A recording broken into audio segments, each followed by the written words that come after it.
Welcome back, everybody, to the Pitch Please podcast. It's Mike here again. Today, we are joined by Tanika McLeod from Cliq or MinuteSkill. A little bit of a pivot there. So I'm going to toss it over to you for a quick introduction, and maybe you can give us a little bit of background on your role and a little bit of the difference between what MinuteSkill and Cliq are and which one we're going to be talking about today. Awesome. Yeah, thanks, Mike.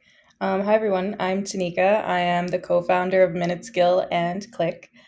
So a bit about me, I got into entrepreneurship about 3.5 years ago now, when my younger brother and co-founder, Nathan, came to me with an idea. Like he just notoriously has this little book of ideas that he's had since a kid. I love Um, that. yeah, it's really cute. Not gonna lie, don't tell him that. So he came to me and he was like, "Hey, we're more financially stable at the moment. Do you want to pursue one of these ideas with me?" And at the time, I was finishing my master's.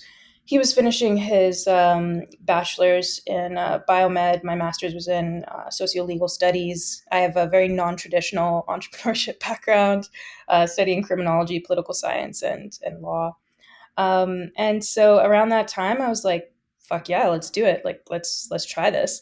I was a little bit kind of disillusioned with the labor market already, so I was very into looking at entrepreneurship as a way out. And we actually started in health tech, and this was around the summer of 2019. Hence, his biomed Yeah. background. And then, Rough as you timing, can though, for imagine, a health rough tech company. timing. Yeah, yeah, really rough timing because shortly thereafter, it was very hard to talk to doctors, of course. And so eventually we did kind of sunset that and just kind of play around in the entrepreneurship and innovation space. Nathan went on to do his master's at TMU in engineering, innovation, and entrepreneurship. And that's really where MinuteSkill was born. So the idea came from wanting to solve the problem of learning in the flow of work. Like Nathan was doing his master's and it was all online and it was like the worst experience. He was learning things in class that he just couldn't apply in real time in real life, because of the sort of linear structure of courses. I think they just cover every topic in detail, one after the other, whether or not you're applying that at that moment. And that's not the best way to learn. And so he found himself like really just exploring social media to try to learn these things. And we had been doing that for years prior, just trying to learn how to be a founder and how to build a startup from YouTube videos and Instagram and wherever we could find information, blog articles. And so around this time, we started to join accelerators, and they helped us learn from a more reliable source for sure. But the structure of learning was still very much like a classroom where you show up. It's like a long seminar, maybe an hour, 2 hours. You're talking about every topic, one after another, whether or not you're applying it to your business. And so we're like, there's got to be a better way to learn in the flow of your work. And so we wanted to kind of uh, bring together the engaging aspects of social media that draw us there to learn in the first place and engage with people, and then give it that more structure and reliability of maybe traditional e-learning platforms. Pull those things together and create more of a social learning network where people can come together, learn from bite-sized videos that teach you that specific thing you're trying to learn, like one step in a process, or how to complete maybe like a one pager for your business. If we're talking about a pitch deck, let's talk about each slide one by one instead of like an hour-long session on how to create a pitch deck. So that was really the vision there. And our early adopters let us know that like community was really important as well. Content can't answer all of the questions. And so we paired that, bite-sized learning with engaging communities where you could join other people who were learning the same thing, ask questions, share your experiences, and really just learn from your peers.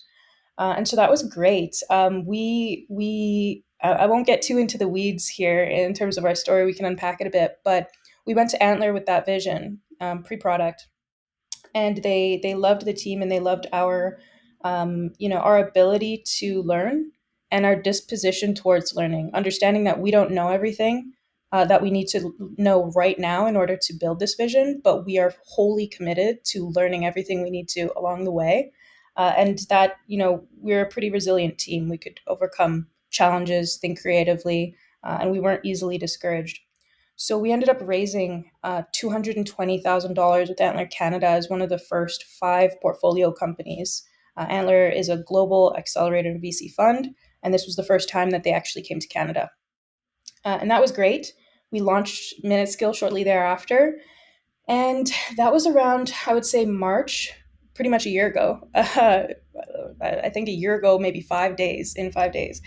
And that was an incredible experience. Like, we did a lot of the typical startup things, like over the summer, going to Collision and Elevate and all of that.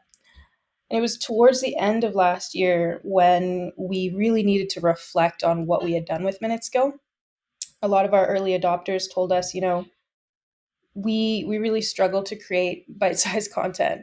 And I'm sure you as a podcaster, right? Like, trying to find memorable parts of your podcast on your own is like fucking impossible. It's harder than creating the actual long form content. Yeah, because you're not just listening to it through once. You've got to listen to it multiple times, slice everything up. Did you cut it at the right moment? Did it fit the output size of content that needs to exist for the realities? It's crazy. Yeah, that's why I'm so excited to learn today. Awesome. Yeah, exactly. It's absolutely insane. And so, I mean, MinuteSkill was created for learning purposes, but we also recognize that, like, there's a marketing side to educating online, right? You got to bring people to your video in the first place. And so, yeah, just creating the bite-sized content and then trying to market that content across different platforms was just like impossible. And so we had actually started working on Cliq around September of last year, so September 2022, without really knowing that it would become what it became. We just wanted to create a really scrappy solution to this problem that our early adopters mentioned to us. And it was really the brainchild of our CTO, Sina. He was like, guys, I can just scrap something together in like a week, and let's just see how people respond to it. And that is entrepreneurial gold. When you can just put something out there, see what people think. Like, that's really what you want to do. So we did that. We got some good feedback. And then a few months later, around December 2022, we had to really think about, what do we want to do moving forward? Do we want to continue pushing, MinuteSkill and developing the features that we think it needs? Or do we want to take a second and solve this more urgent problem, a problem that we thought was more urgent and relevant and was kind of necessary to unlock the use case for MinuteSkill in the first place? If people can't create bite-sized content very easily, they can't share it in a community very easily.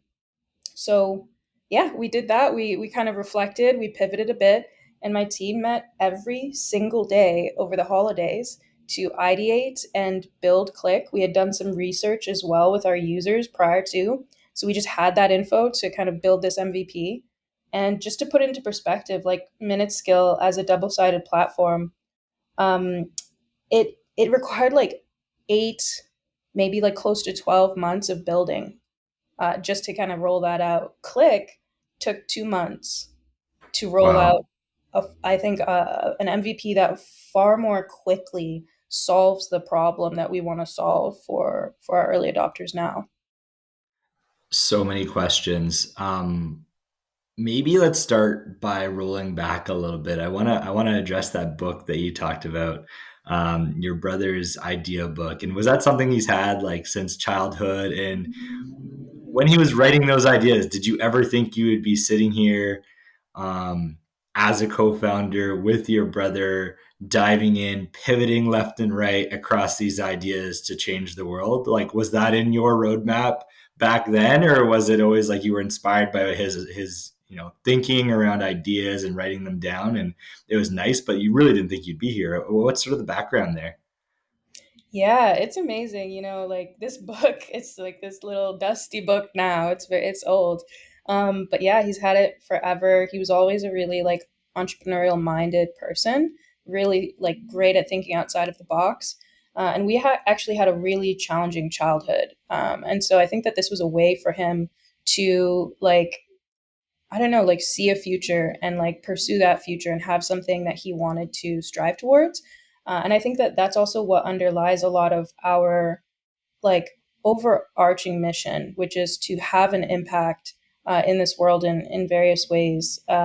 It's really stemming from a place of struggle and wanting to make the world, or at least spaces or pockets in the world, better for people like us who have maybe come from low income, who are racialized, who et cetera, et cetera. Like, there's so many different social locations that might alienate people today. And so it was really, I think, for him, about having that impact on the world despite where he comes from. And for me, growing up, I think, we both actually we daydreamed a lot. Like we would yeah, just kind of daydream to escape sort of the situation that we were in as kids.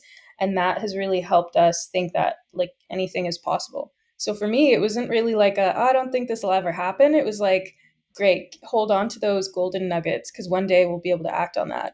And I think it was the perfect time when he came to me and proposed that, because we were both more ready to jump into that kind of world than ever before. And I don't think I could have ever imagined doing what we're doing today. I will say, and we'll get into it, but it's a really exciting world like that we're living in right now, especially when it comes to advancements in generative AI. And so I never ever would have imagined that me, as like a non-technical person, would be playing in this space and like prompting one of the most powerful generative AI models, like LLMs in the world. So yeah, I'm. It's like a bit of both. I knew that we could do something incredible, but I never would have imagined what we're doing now.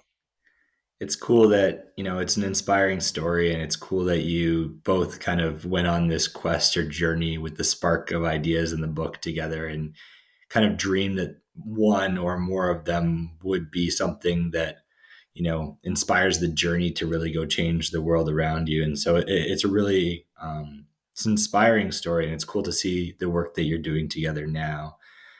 Now, was your brother's first startup, that he asked you to join, was that MinuteSkill, or was that the health tech one before it? And then MinuteSkill, um, I know we're going to talk more about Cliq today, but is MinuteSkill on pause? It still is existing.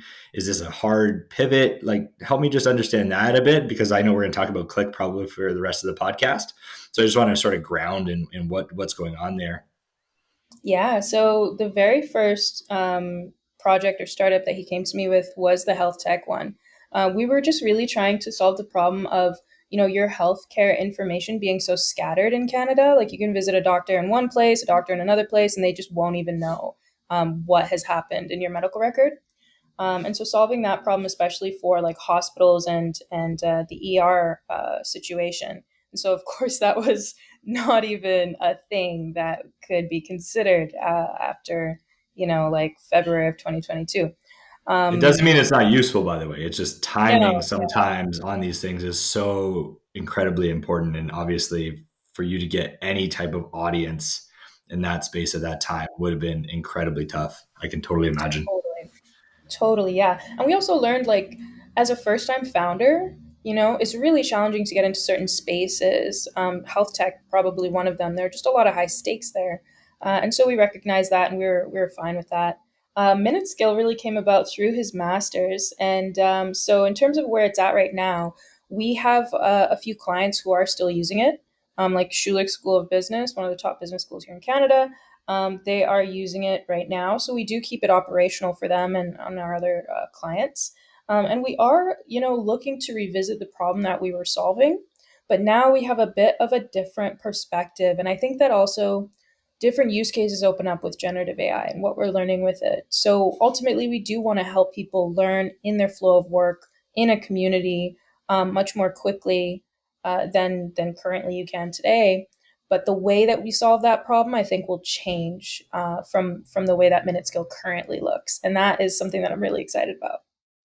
Super cool. Um, Antler, where or how does that play in? Is Antler, for anyone that doesn't know, are they like a VC? Are they like an incubation hub? Where does Antler fit into this journey for you and your brother? Yeah, so Antler, oh my God, it's crazy. So we joined a lot of accelerators through MinuteSkill. We joined the IBZ at TMU. We joined Tree Frog. We joined Y Space, a couple of different accelerator programs at Y Space. And one of our mentors from Tree Frog, his name's Chris Carter. Might have heard of him. He's very big in the Schulich startup space. He is, don't quote me on his position at Schulich, but he is, I think, a co-director of their Office of Innovation. Um, Really influential guy in this space, incredible mentor, and he was the one who put Antler on our radar. He was like, "Have you heard of Antler?" We're like, "Never." And he was like, hey, you should look them up, and they're coming to Canada. You should apply. And I think applications were like closing very, very soon. So it was a little bit of a rush. But he really supported us in applying. And we all had interviews. We pitched to them in person. It was a really incredible experience. And like I said, I think they really valued the way that our team looked at learning, and that, we understood our number one goal when it comes to building an early stage startup is learning quickly and adapting quickly, right? And even my brother Nathan, he has a saying that it's not the smartest founder in the room, it's not the most wealthy or those with the closest proximity to capital who win. It is those founders who learn and adapt quickly and never give up, basically. And that is who I think that perfectly defines our entire team. And so that's what Antler, I think, valued. And we joined their program in January of 2022. And it's like a 3-month program, typically for people who don't have a current startup or co-founders, and they're looking for a co-founder, and they build an idea together in the program. They pitch it at the end of the 3 months.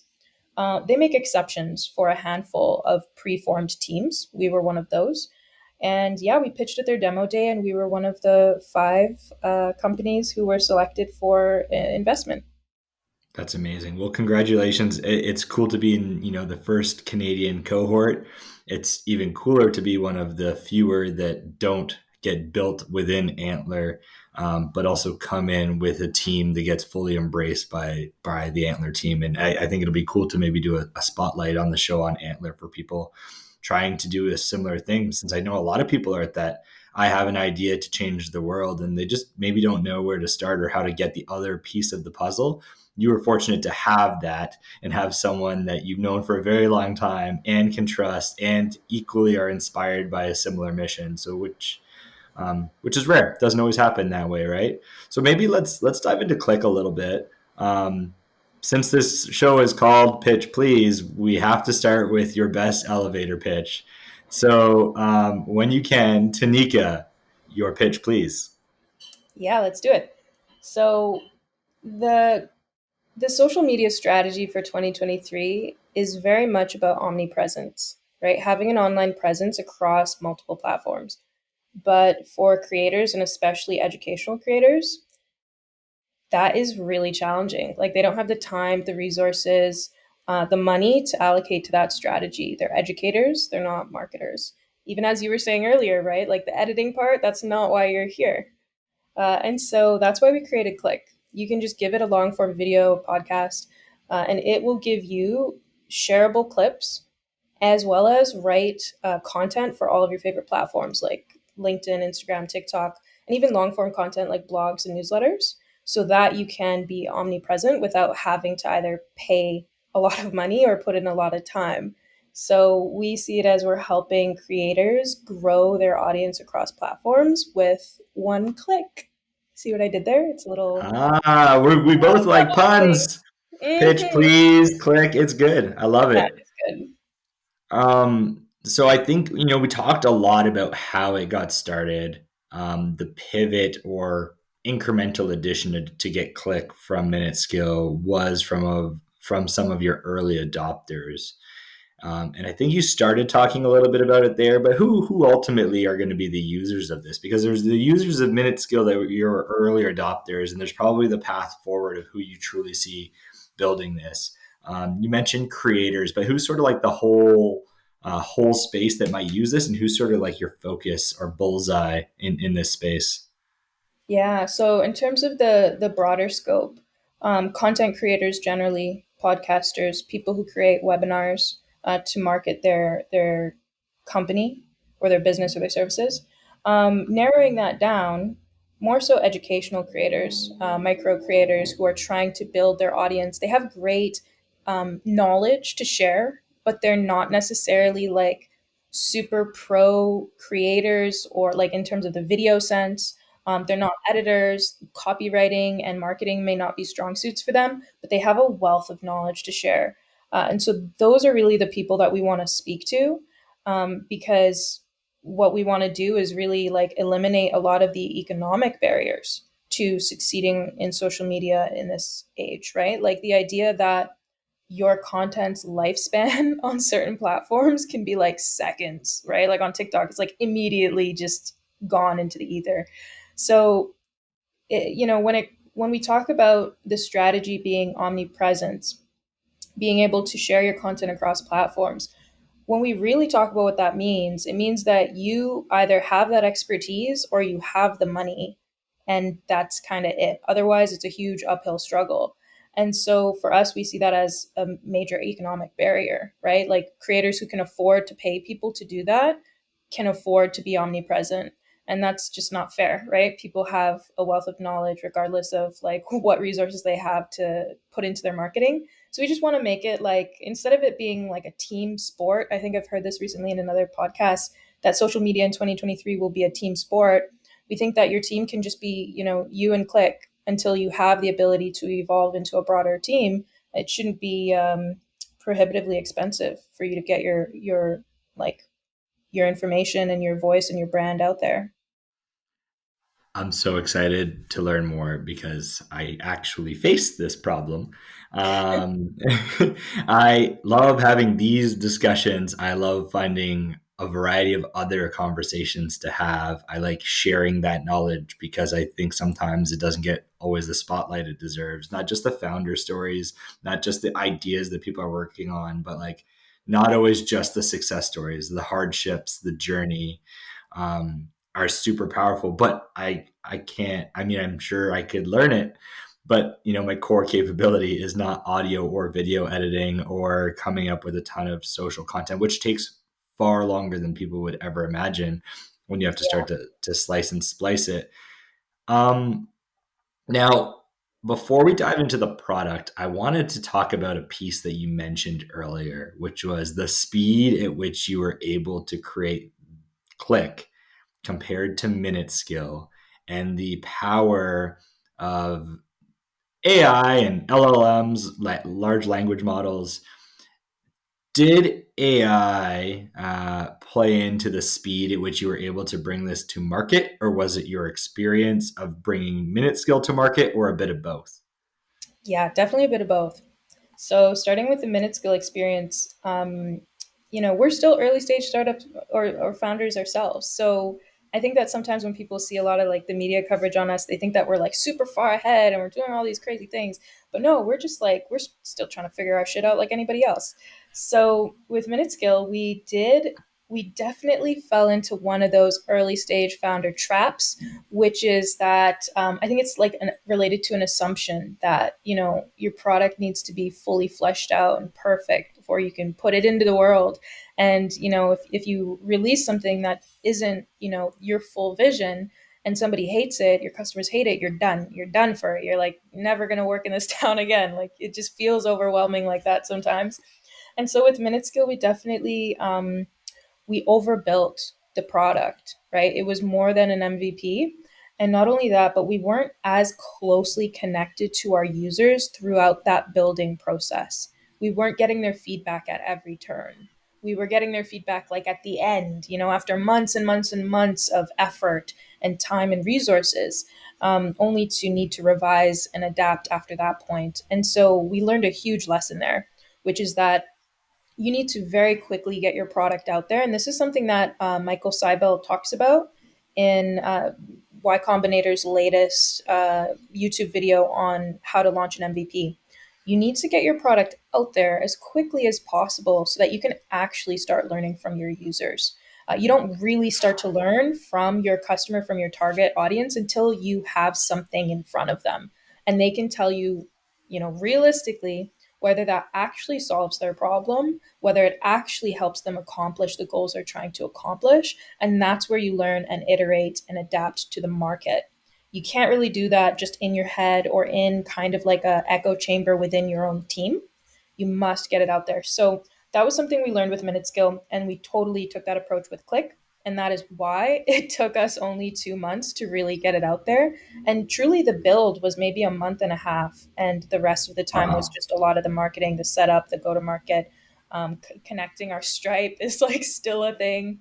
So Yeah, we really took that approach. But in addition to that, generative AI definitely played a role. A couple of members on my team and myself are very, very, very early adopters of ChatGPT. And we were actually working with generative AI prior to that whole like big, I don't know, hype around ChatGPT. We were already creating video titles and summaries back in September. So we just kind of amplified that. So it helped us learn a bit more about the space, but also a lot of the like copywriting and marketing and the strategic like go to market stuff, that stuff we were really able to expedite with ChatGPT because it really helped us just rephrase some of what we wanted to get out there. I'm not a copywriter, that's for damn sure. Like I have people on my team like Mano, who's a genius in that space, but he can't be doing all of that himself. So it helped the rest of our team kind of find ways to articulate the value propositions of the product in a way that was just better suited for our target audience. It helped us as a team clarify our target audience a bit. And I do want to say you want to be careful of like hallucinations, right? We all know that like these large language models can just say shit, make shit up. That sounds Yeah. really compelling. So you got to be careful of that. But at a general level, when it comes to like writing, it really helped us just get that out of the way, which was something that really held us up with MinuteSkill.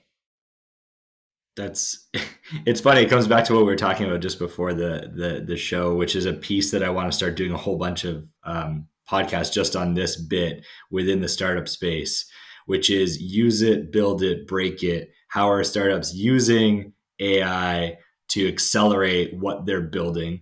How are startups building AI into their product set, which you did with Click, and at the same time break it, which is disrupting traditional models, business models. And the one you're disrupting, it sounds like, correct me if I'm wrong here, is content development and copywriting at speed for creators.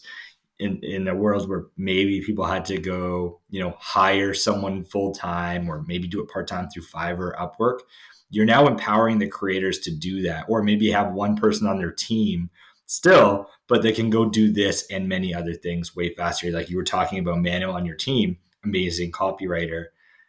It's still a bottleneck when it's only one person, and so one person can do way more with AI. So it's cool to see that you've actually been in all three of those. You're using it, you're building it, and you're breaking it, and I love that.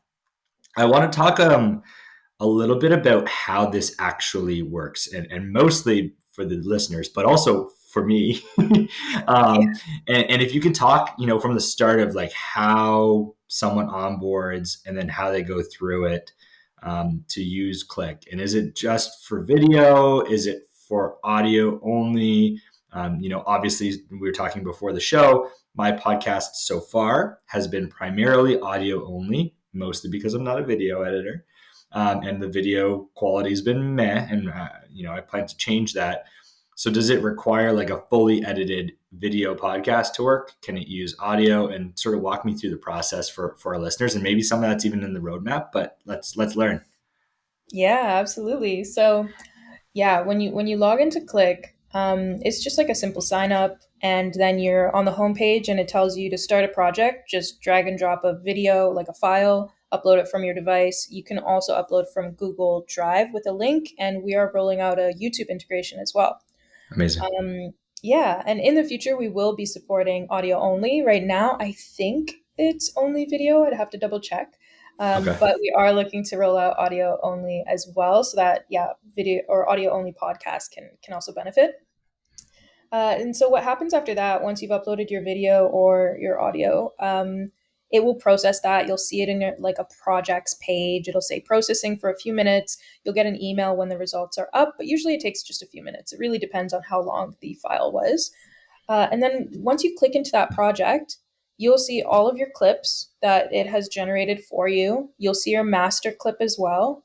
And then you can you have like this little simple video editor in the middle of the page where you can see the clip that you clicked on, and you can even like trim the ins and outs of that. We'll be integrating other kinds of video intelligence like aspect ratios, different aspect ratios for different platforms, and even like a dynamic aspect ratio that can just kind of hold your subject even if they move, and a few other things like We're working on reclipping. Like you can clip your clips even smaller and for particular platforms. So like 7 to 15 seconds for TikTok, maybe 30 seconds for an Instagram reel, maybe 3 to 5 minutes or even longer for LinkedIn.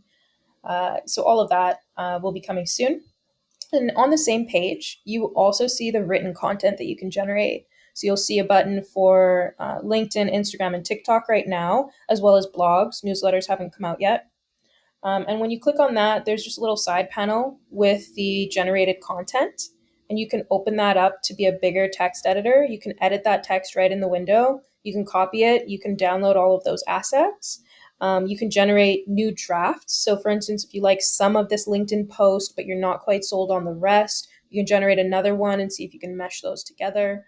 The idea is not for AI to write 100% of your content, but to just get you like 99% of the way there. And you do that 1% of editing that just puts the most, effort, or sorry, not effort, puts the most value into the content. So that's really, yeah, what it does at the moment. But we've got some really exciting features that we'll be rolling out as well. That's amazing. So I should hurry my butt up and start getting some video out.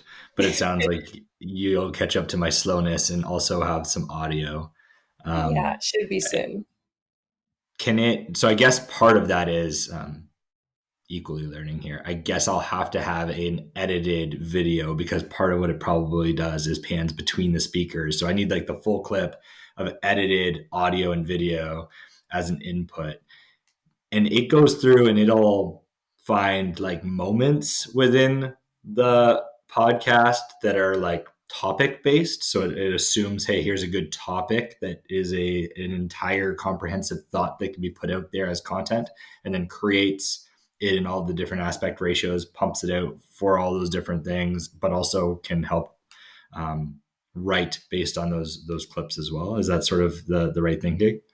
Yeah, that's the vision. So right now, what it does is it'll cut up the video based on the topics discussed, but it Yep. doesn't highlight the themes yet. But that's one of the Okay. things that we're rolling out soon, which is that you can identify different themes and topics that were discussed and just kind of click on those keywords, and it'll show you all of the clips where you talk about that topic, and you can kind of have it smart select clips for you, as well as for speakers as well. So if you thought, like, oh, I said something that was really cool, or Tanika said something that was really cool, you can just kind of highlight that and That's create cool. clips that way. Yeah. And the written content is really cool because it also takes into consideration the tone of voice in the video itself, so that it doesn't just sound like an AI robot. That doesn't really sound like you or your brand. We can really tailor it to your personal tone of voice as well as a brand tone of voice. Brand tone of voice will come out later, but right now, definitely it's looking at your tone of voice to write that content. For sure. So like we're talking casual. So the output of the post would be more casual in nature to highlight. That's super interesting. And does the video auto caption as well? Not yet, but soon. Okay. Yeah, so we'll be Okay. rolling out So some things probably like yeah. So like auto captions and even like captions for different platforms. So like the Instagram reel style captions that are burned into your video, things like yeah. that will be rolling out as well. That's amazing. I will be. I've already opened up your website simultaneously, so I'm going to be signing up to try this out. As I'm going to go through that, I guess I have to start getting on some video too. But in this space, I mean, it's so new.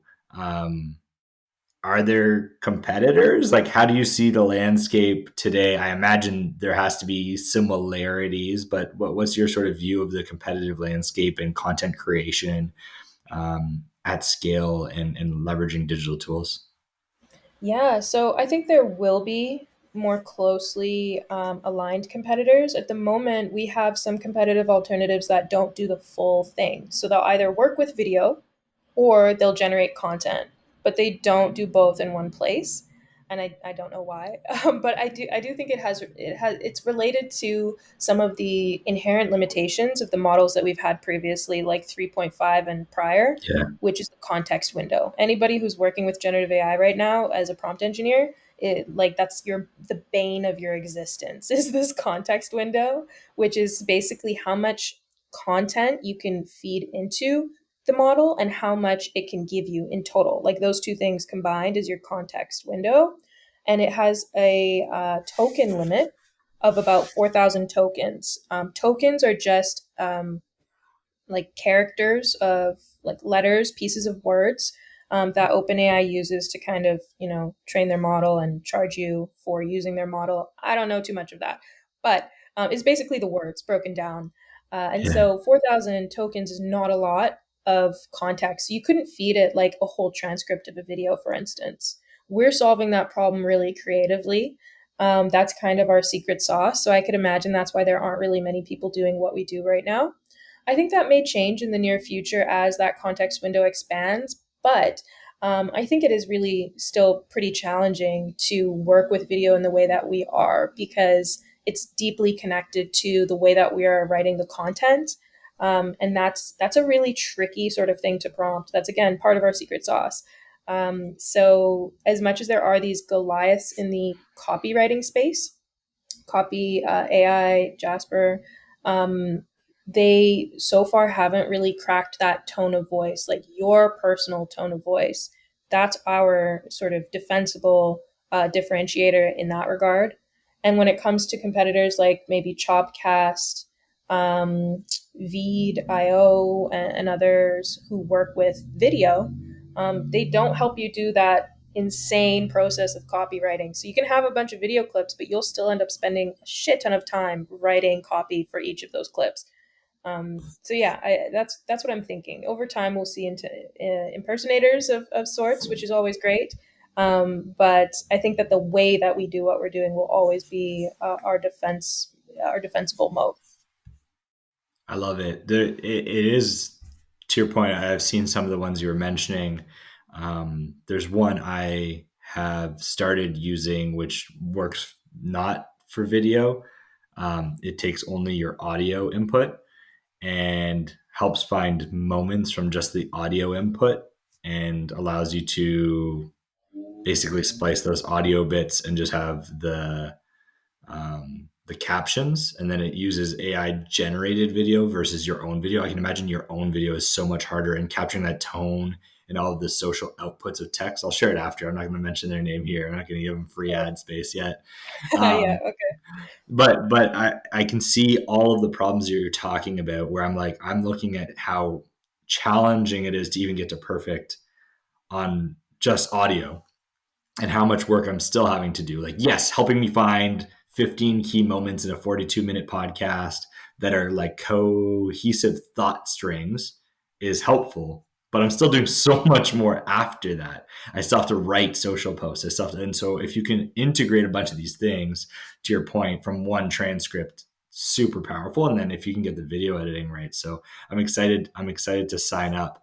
Yeah, Um, and if I can, before we move on, give you a little bit of a yeah, sneak peek as to what's coming. I love it. So yeah, we had a conversation with one of our early adopters and longtime supporters, Mike Ashy. Definitely check him out. He's a content creator. He's on YouTube and other platforms. Gonna write that down. He's great. Yeah, Mike Ashy, check him out. Shout out to Mike. He actually, helped us see that we were helping creators grow their audiences across platforms with one click. Like that was his idea. Shout out again.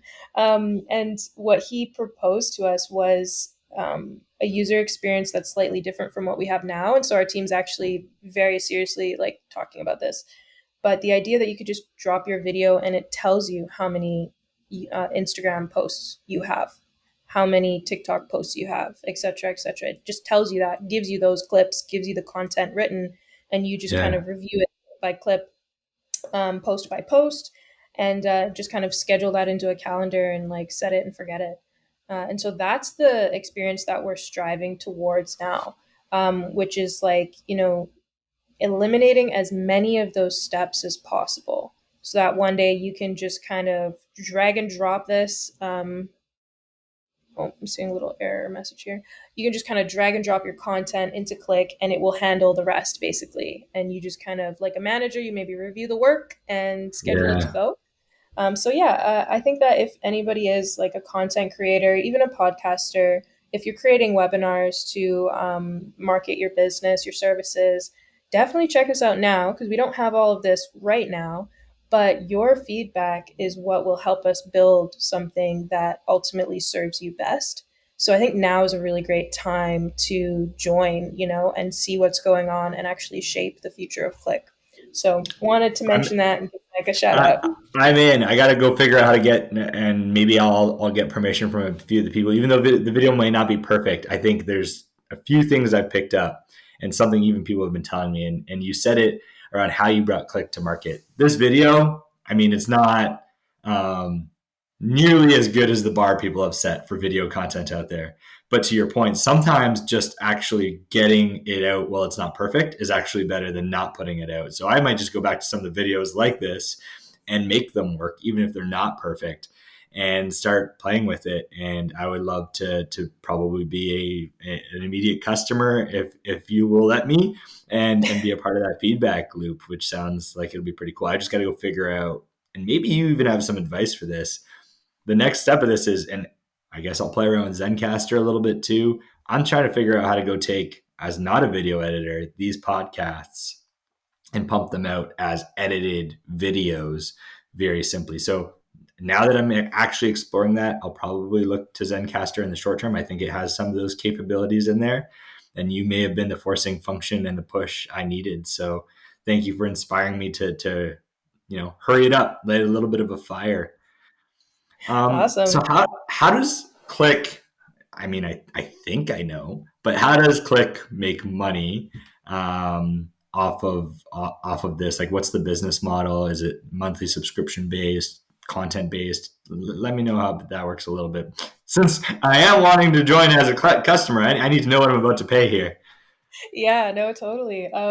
So it's a monthly subscription at the moment. You'll have a set number of hours of content or minutes of content that you can Okay. upload, as well as a set number of content credits. So every time you click, generate a LinkedIn post or whatever, that'll use up a certain number of your content credits. And if you ever run out of those, you can purchase more, like with a one-time kind of top up.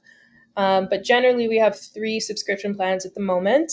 They range from $30 a month to around $100 a month at our most premium at the moment.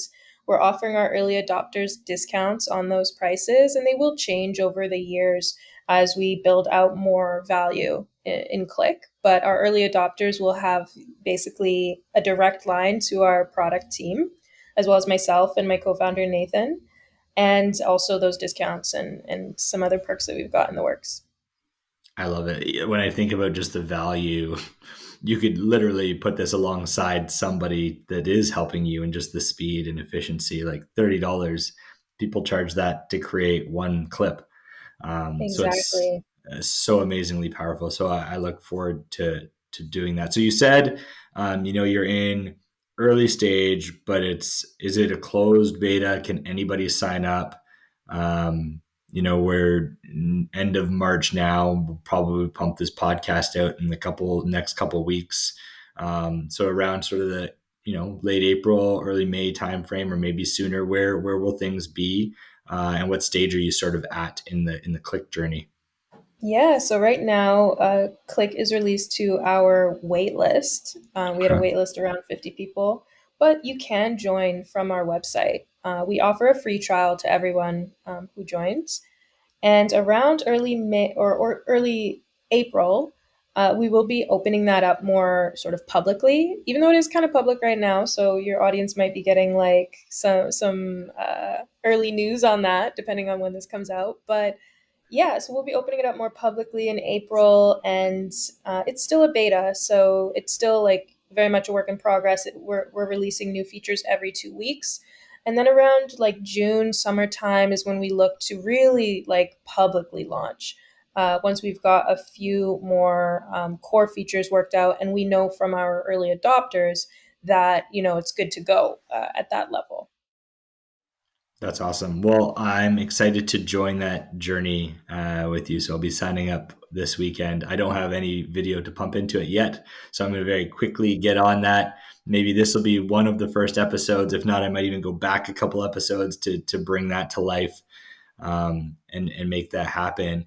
You've talked about it a little bit, but sort of the next 6 months to year for Click, what's that look like? It sounds like there's some roadmap. development in there, but are there any other big milestones or things that you're thinking about over the next 6 to 12 months between you and Nathan? Yeah, I mean, yeah, the product roadmap will be really exciting over the next 6 months and even the year. Like I mentioned, just kind of creating that new user experience where it's very much like your AI assistant in video repurposing. But we are looking to really explore some of the creative and exciting features that generative AI opens up, where it can really embrace that assistant type role. You can kind of highlight text and say, rewrite it in this way. You can give it feedback. You can just ask it to maybe generate a few TikTok posts on this topic, things like that. Really excited to explore with our early adopters, of course.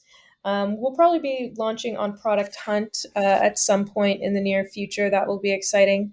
Our end goal here is to really solve this problem to the point where any creator can share their content across multiple platforms with minimal effort, and then return to the problem that we're solving with MinuteSkill and really look at how we can marry those two things. So if we're solving this problem for educational creators now, we'll have a community of educational creators with bite-sized clips who want to share that in a community, and we can properly revisit MinuteSkill and that problem that we're solving. So yeah, that's I think what the next year or so will look like. Who knows? The space is changing very rapidly, but yeah, we're very committed to exploring generative AI and really just doubling down on the incredible value that it's opening up for this space and others. That's incredible. If people want to learn more or help, are there any call to actions? It sounds like there's some around sign up, but what are sort of your big things that you are looking to drive, and where can people find out more? Yeah. So again, for all of your, content creators, podcasters, people who create webinars, definitely check us out. We want to hear from you. What would make this the ultimate sort of tool or assistant for yourself? So definitely check us out. You can also follow our journey on our socials, which have been a little bit quiet lately. I'm not gonna lie. If you look at our socials, you can't really tell what's going on. We did that on purpose because sometimes building in public can be a bit of a distraction. We really just wanted to focus on like our early adopters and what we are doing. But over the next few months, those should come to life again. So our LinkedIn and our Instagram, you can follow us there. Um, and that is it for What's the now. handle? I'm going to give you a follow right now on the. Is it one click or is it click? It's actually, I think it's still MinuteSkill. So check Okay. that out. Yeah. And then, well, that's Instagram. It's still MinuteSkill. Yeah. And on LinkedIn, it is Click powered by MinuteSkill, which is Got likely it. the branding you'll start to see across all of our, our website, etc. Yeah. Yeah, and you can also follow us personally on LinkedIn. I got to admit, I'm not on there too much because it is very hectic. Like, there's a lot going on LinkedIn. So, apologies for anybody in my inbox waiting for a reply. But yeah, follow us on those platforms. That's amazing. And we'll make sure to drop all this in the show notes. Um, Tanika, thank you so much for joining us today. I'm excited about the product you're building, not just for the world, but for myself selfishly. Your story has been inspiring. I can totally relate. Anyone that knows me, I don't think I have like a book, I have like a OneNote, but the ideas are always fizzing. And I love hearing the amazing ideas that others are doing to help change or improve the world around them. And I'm glad to see an equally passionate person doing just that and succeeding at it. Today's podcast, I've learned so much. It's cool to hear how you're, using it, building it, breaking it with AI, and living on the forefront of that. Any closing thoughts from your side before we wrap up for today? Yeah, for any entrepreneurs in your space, which I think, creators fall under that category for sure, podcasters definitely. A couple of learnings that we had, which is that you really do just have to get out there and learn from your actual market, from your target audience. Speak to the people that you want to serve directly. Don't just hypothesize about them with yourself and your team.